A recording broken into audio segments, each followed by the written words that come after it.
What's up? It's your boy Zeke. We're going to do the winners and losers so far in 2025 for the Cleveland Browns. With this, we're going to go with we're basically halfway through the season.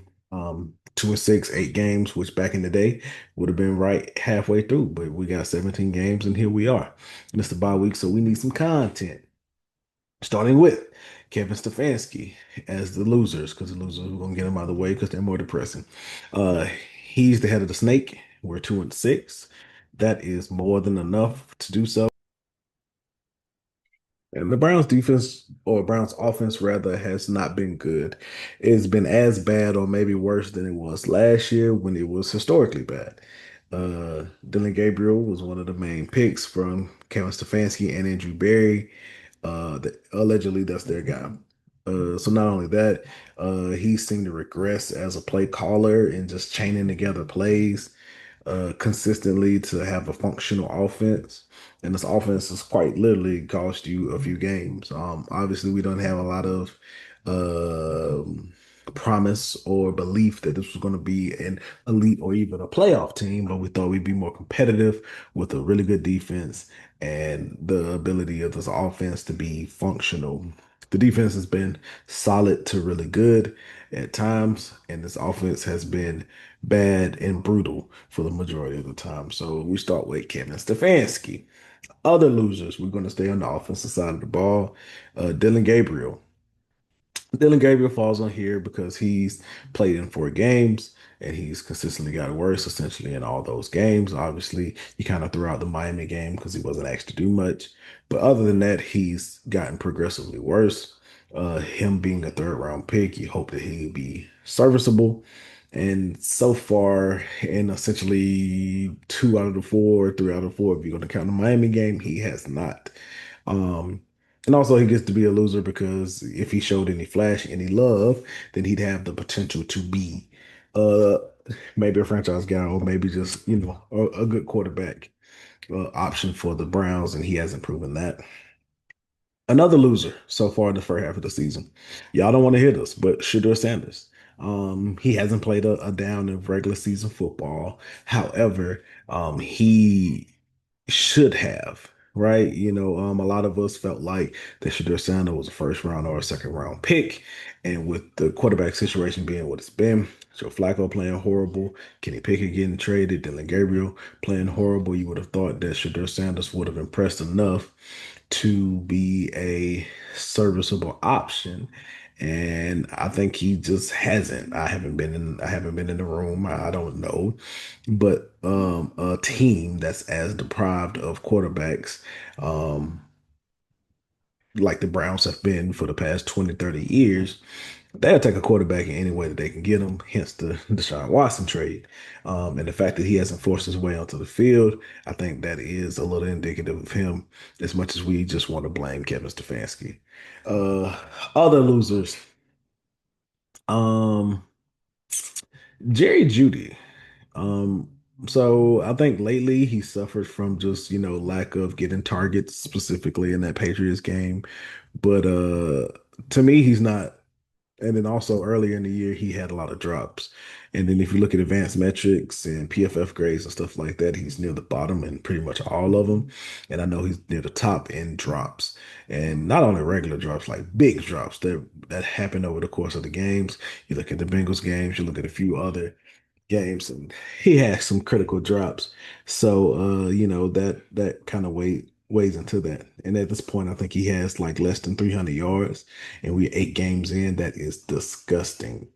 For a guy who was a Pro Bowler last year, who had 1,200 yards, I expect to see him to kind of pick up where he left off, not have issues. And obviously, the quarterback play has not been ideal, but the very least you can do is catch the ball and get open, and that hasn't been done consistently from Jerry Judy. Another loser, Cedric Tillman. Partially drops, partially because he's been injured. The Browns are desperately looking for a second wide receiver, and quite frankly, maybe even a first wide receiver. And this was the opportunity for Cedric Tillman to do it. The knock on him was that he's not in the right place very often. He doesn't consistently catch the ball, and he always hurt. Well, this year, I can tell you for sure he didn't consistently catch the ball, and he got hurt. So this was an opportunity for him to, carve out a big role in this offense. Unfortunately, he hasn't been there to do so. We'll see him when he gets back. Another loser, David Njoku. David Njoku for a couple of reasons. One, it doesn't look like the Browns are going to extend him. If they would have, they probably would have already. So that's from a financial standpoint. And then also when he's played, he hasn't been consistent. A lot of folks say that he doesn't look as fast. He doesn't look as, athletic as he once did. And, now he's potentially on the trade market to get traded. And he's also been a little banged up. Continue on to the losers. Um, I'm gonna go Dewan Jones, a massive one. He had an opportunity to be the franchise left tackle, which we know how they're getting paid right now.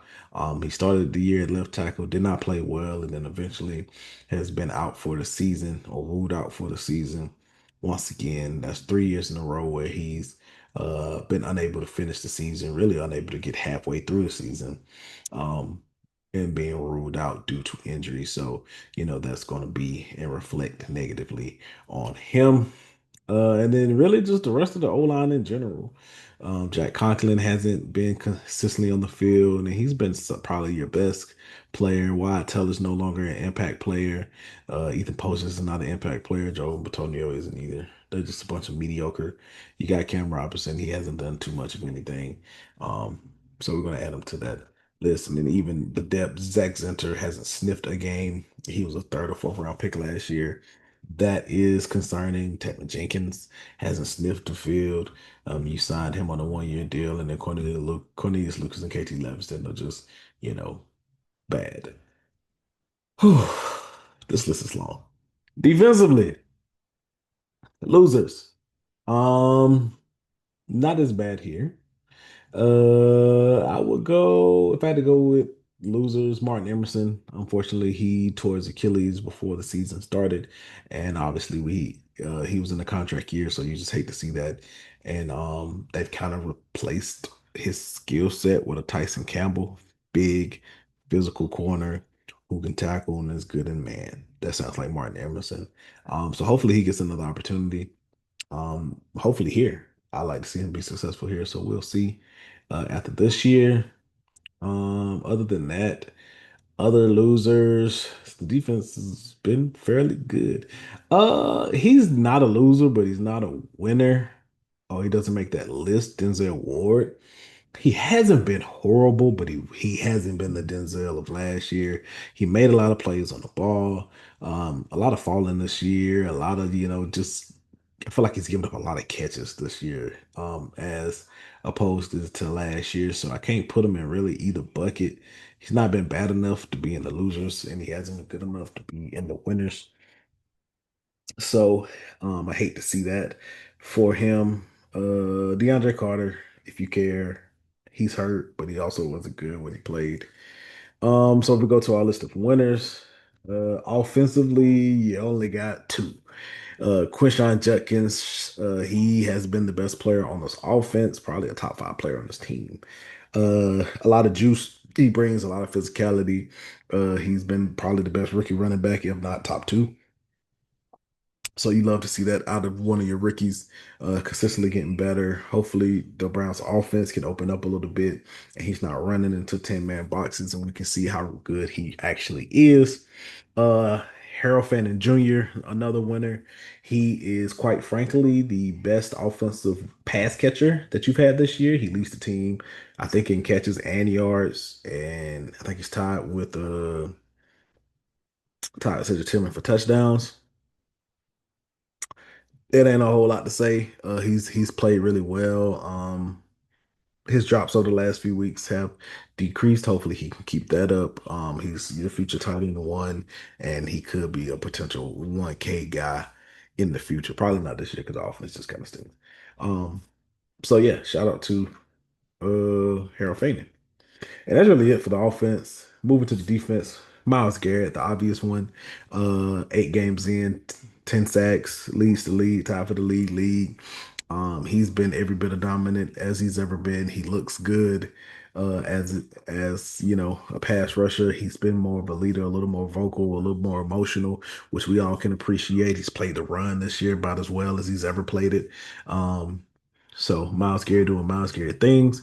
Malik Collins, I think, belongs in the winners. He's been graded as one of the best DTs in the league. I think he has 3.5 sacks. He's just been aggressive and fast and physical and playing at a super high level.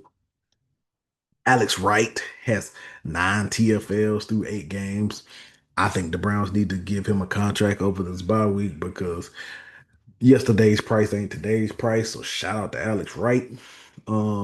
Carson Schlesinger, who I think has been the best defensive rookie in the league, was on his way to a Pro Bowl, but he did get injured with a high ankle sprain. So hopefully, that doesn't keep him out for too long. He can keep that momentum rolling because he definitely was playing at a Pro Bowl and potentially all pro level with a guy like Fred Warner getting hurt. Devin Bush, second in the team in tackles.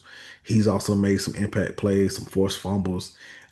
He's consistently got better. He's played closer to what they thought he was going to be out of Michigan when Pittsburgh took him top 10. So I think he's been pretty good. Grant Delpit is arguably having the best uh, season of his career.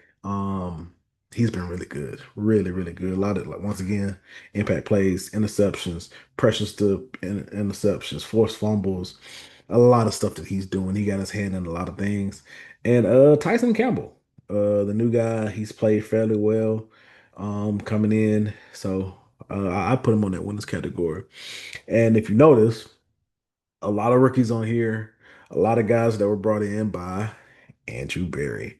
As much as we give him hell for his draft picks and some of his decisions, a lot his imprints is all over this team, specifically this defense. Now, if he can transfer that to the offense, then hey, he might be one of the best in the game. So, but for what he's did and built on this defense, I got to give Andrew Berry some love. As much as people try to kick him while he's down, so shout out to him as well. Uh, the winners list longer than what I thought, but it was pretty much like 95% defense, which isn't really uh not a surprise. So shout out to that. Hopefully at the end of the year, it's nothing but winners. That's wishful thinking, but that's me. That's it. Uh Go Browns.